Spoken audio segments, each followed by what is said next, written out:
Welcome to Kenton Teaches. Enjoy the video.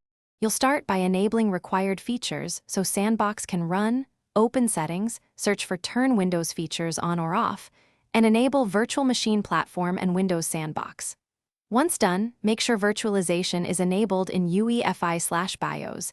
This is why Sandbox needs CPU support. Reboot if prompted. Do this now. After restart, verify you have at least 4 GB RAM and 10 GB free disk space, because Sandbox creates a temporary lightweight VM and needs those resources to boot reliably. Next, run Windows Sandbox from start. Right-click and choose Run as Administrator if you need elevated installs. Otherwise, open it normally. You'll see a clean, disposable desktop.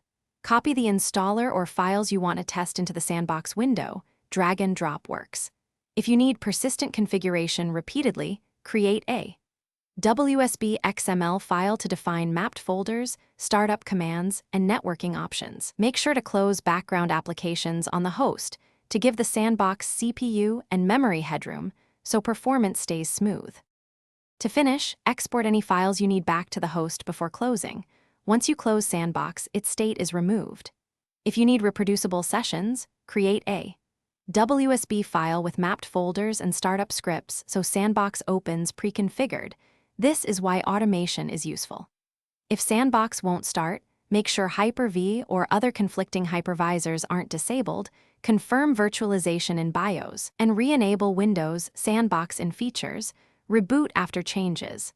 That single troubleshooting checkfix resolves most startup failures.